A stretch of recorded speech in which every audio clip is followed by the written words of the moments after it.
Hello, hello. Happy Friday. So I'm getting on a little bit late.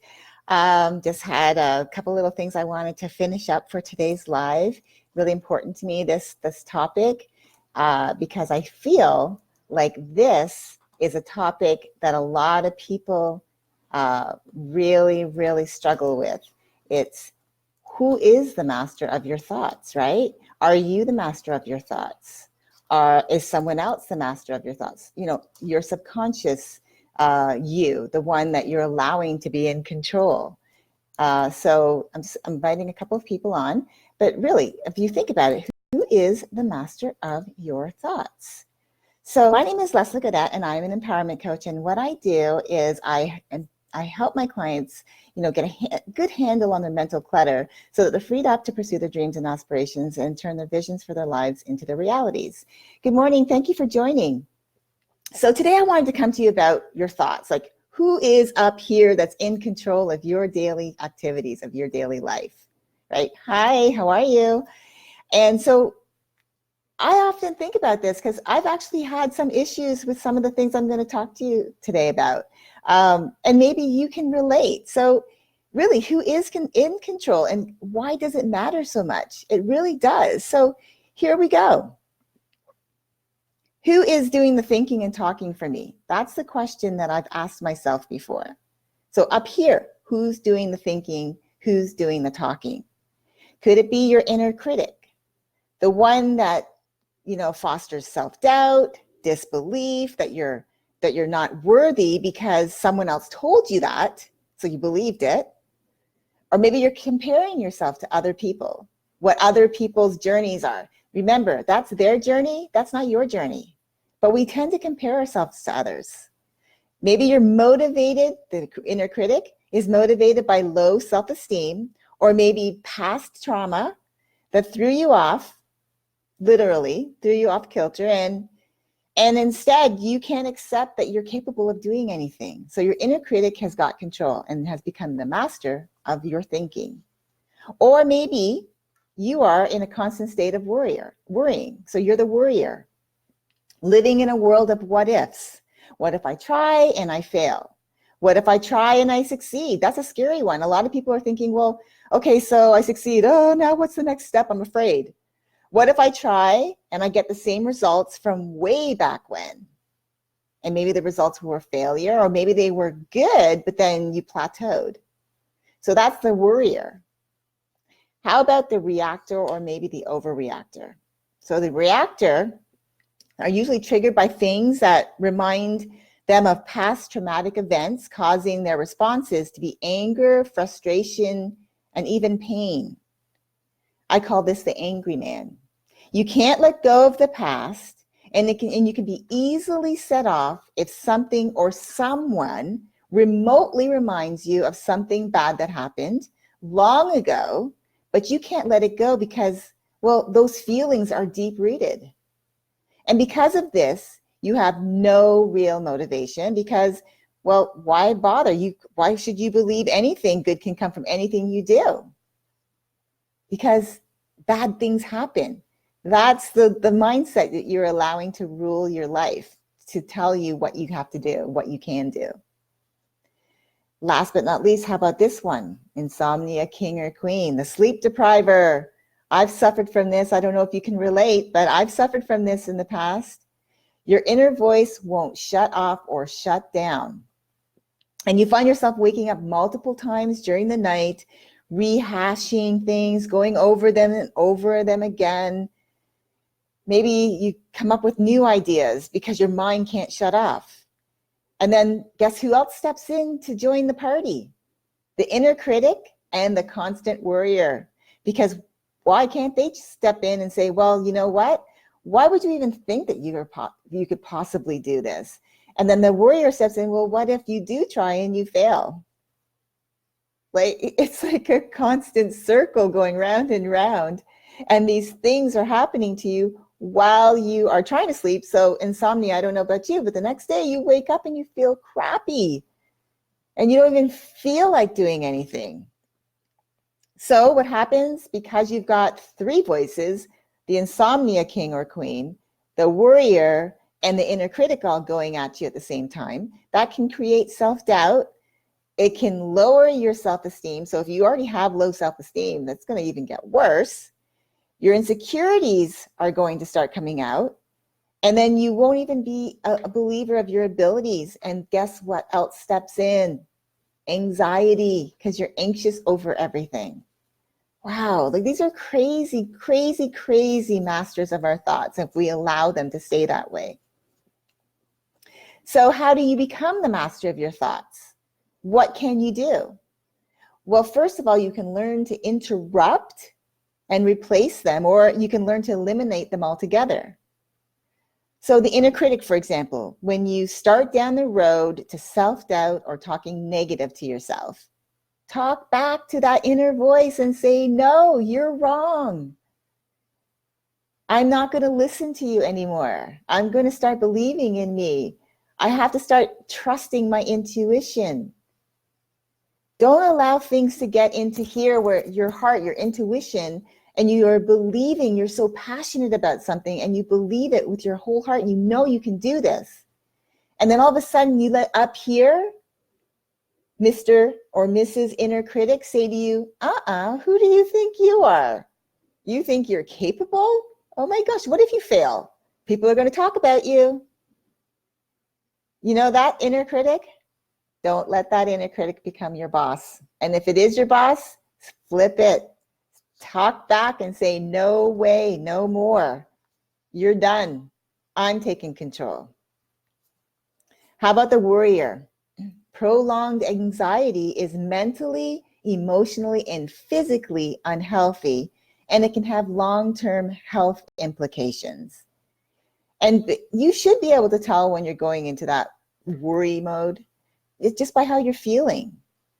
You may even have increased heart rate, your blood pressure might rise, and maybe you get a surge of adrenaline, you start to freak out, maybe you get out of breath, or your muscles tense up. So what do? You just be aware of your thoughts. You know, replace your worrying thoughts with gratitude, or better yet, say a prayer. Say, thank you for watching over me and helping me and guiding me through this. And smile it when you say it, when you're praying. Smile when you think about what you're grateful for. Gratitude is a huge tool to flipping negativity into positivity. I love my morning routine. I have a gratitude exercise within my morning routine without fail. It helps to get my mindset right. So now we're going to talk about the reactor or the overreactor. So this is a tough one, really tough, because you're dealing with deep-rooted feelings. So things from your past are motivating you to allow the reactor or overreactor to rule up here. This is a tough one. And you might need to speak to a therapist or a coach to get through your feelings and why you're feeling this way and why you're holding on to it, why you can't let go. Holding on to the past will not allow you to be fully in your present and to even have the possibility of looking to your future. Do you want to always go through life with always looking over your shoulder at what's going on behind you, at what happened? Because it is past tense. That's why the word past, it means it happened. It's not happening, and it doesn't have to happen again. But you have to be able to learn to let it, to go through it, realize what it is, and let it go. If you hang on to it, it's not going to serve you. Why hang on to things that don't serve you? So be self-aware. Learn your triggers. Learn what triggers you. But again, as I said, you may need to speak to someone about these deep-rooted feelings that you have. Resentment, anger, towards things that have happened or people that have done you wrong, that you can't let go of, grudges. These are real.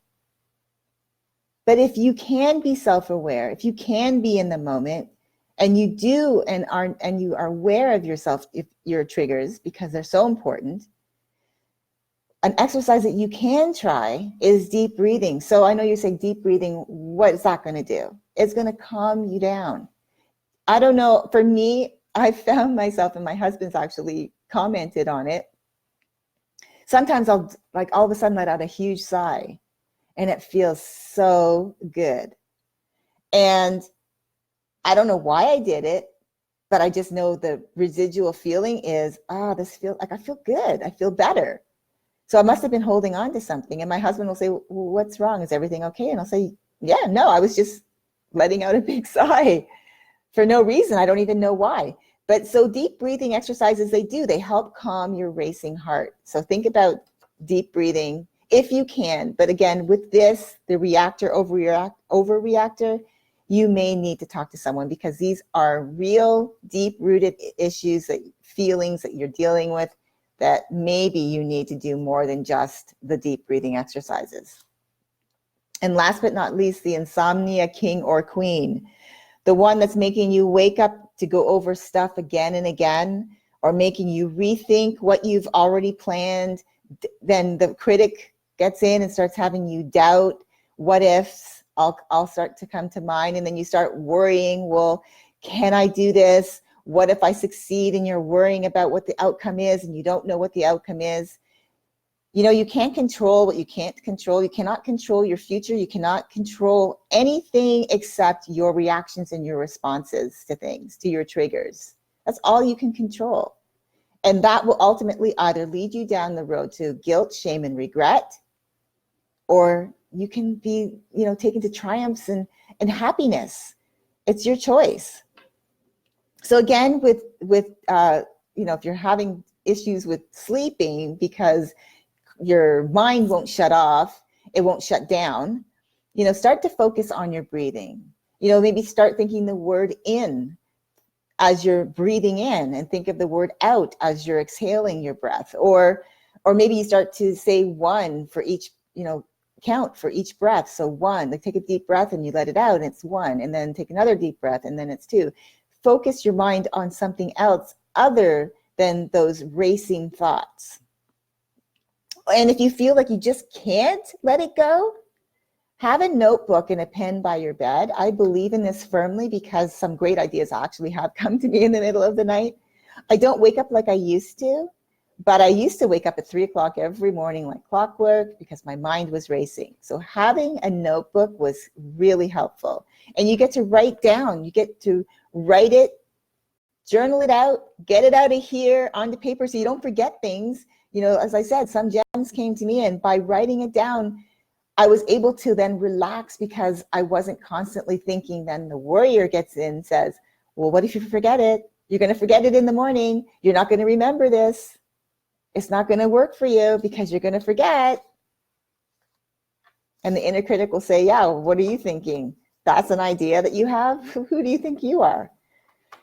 So to recap, being the master of your thoughts is very super important. If you're the inner critic, what do you do about that?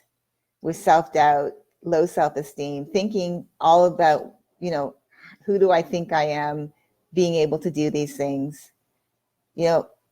Ask yourself that question. Am I the inner critic? Or maybe I'm the constant worrier, living in the world of what ifs. What if I fail? What if I succeed? What if something goes the same way as it did before and I really didn't get out of it what I was hoping? If you live in the world of what ifs instead of what could be, you're robbing yourself. So ask yourself, are you the constant worrier? Or maybe you're a combination of both. And maybe you're the reactor and you're dealing with past hurts, grudges, things that you can't let go. And that's really a really tough one to get through. So maybe you need to talk to somebody about it and really get it off your chest so that you can move forward, so you can stop looking over your shoulder, be fully in your present, and then be able to look to your future. I want that for you. And maybe you're the one that's being deprived of your sleep by the insomnia king or queen. So if deep breathing doesn't help you with this, focusing on your breath, then have your pen and notebook so that you can write down your ideas, so that you're able to get it out of here and down on paper so you don't forget it. And in the morning, you can revisit it, and then you can decide, was it something worth keeping, maybe working on, maybe exploring more? but at least then you have this all taken care of, right? Now, if you want to talk further about what I've talked about, being the master of your thoughts, I'd love to hear from you. PM me. I also give free clarity calls. So if you want to have a talk privately, we can have a 30-minute call, and we can even go over some of these different masters of our thoughts, so that we can become the actual true master of our thoughts, which is the one who's in control, who knows their triggers, is able to react and respond the way they need to respond, so that it takes them down the road to happiness and their triumphs, rather than to guilt, shame, and regret. But if you need to talk more, please, message me. I love to talk. I love to, help you get through that. That's what I'm here for. If you know of someone who needs to hear this video because there's just something that that they're going through it, a friend of yours, maybe a coworker, a sibling, a spouse, if you know someone like that needs to hear this message, please share this video. Again, if you want to talk to me, PM me. I'm here for you. Thank you so much for tuning in this morning. I appreciate your support. My name is Leslie Gaudette. I am an empowerment coach, and I help my clients get a handle on their mental clutter so that they're freed up to pursue their dreams and their visions, and turning those visions into their realities for their life going forward, that they're able to be present in their moments right now, and that they can look to their future. Thank you again for watching. I hope you have a great Friday, and I will talk to you again soon. Bye for now.